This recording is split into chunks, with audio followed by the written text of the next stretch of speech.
Hello Pilgrims, welcome to my video, £10 CD versus £80 vinyl. Now I don't normally like to get involved in the CD versus vinyl argument because there are too many variables. I've got some great sounding CDs, got some awful sounding CDs, some great vinyl pressings, some really bad ones, especially over the last few years.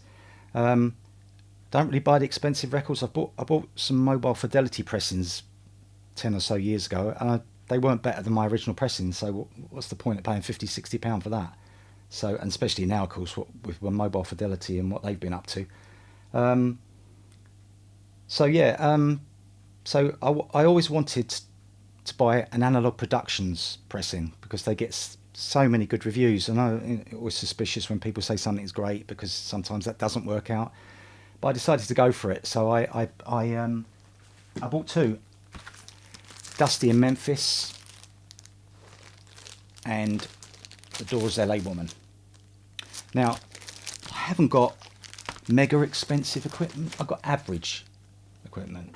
I've got a Rega RP3 with a Neo PSU Mark II speed change, Marantz amp, Cambridge CD player.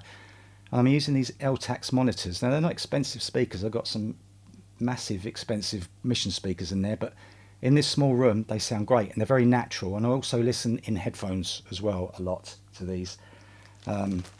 So yeah, okay. We'll start Dusty in Memphis. One of my favourite albums. I'm a huge Dusty Springfield fan. Actually, my favourite album of hers is her first one, A Girl Called Dusty, and I love Dusty definitely as well, but this is still a great record. Came out in early '69.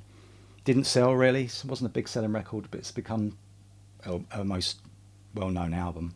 Probably the one that people have got more than any of the other ones. But yeah, I mean, first impressions between... Oh yeah, sorry. Against the CD. CD, bought this in 2002. Great sounding CD. 2002, this is before the loudness war really kicked in, when they weren't overly compressing everything. Great sounding CD.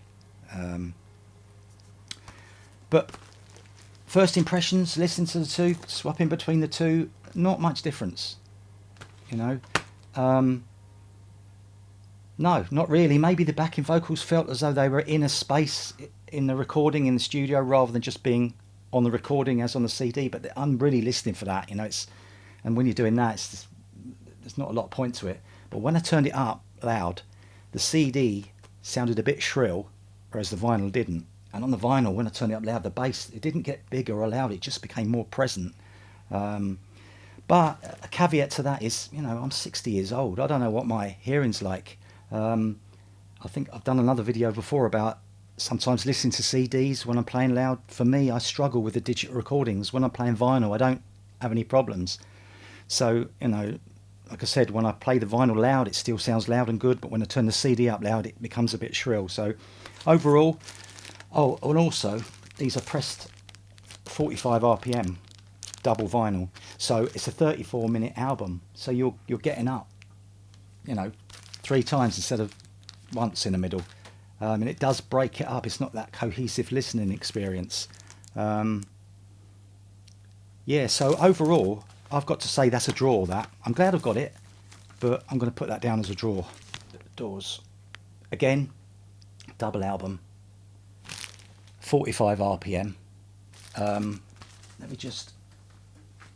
That's my original pressing from about 80–81. Sounds okay.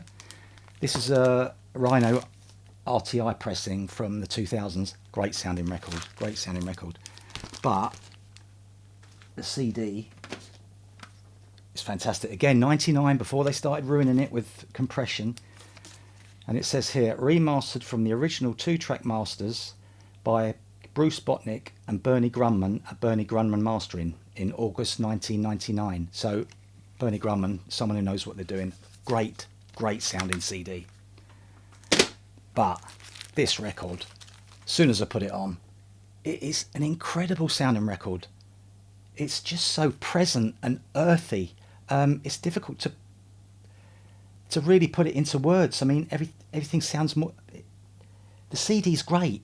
I've got them running next to each other. Like, and CD's great, but it's just something when you listen to this, it feels more like you're there. Everything is present. It's not louder. It's just more of it. It feels, you know, it's an incredible sounding record. And again, even though it's a double vinyl, you've got to get up every, you know, like there's only 3 tracks on one side, then 2 tracks, then 3 tracks and 2 tracks. You're getting up and turning out. It doesn't matter because I've been listening to it so intently because it sounds so amazing that you don't lose focus. Great sounding record, really. And it's even made me thought about maybe buying Morrison Hotel.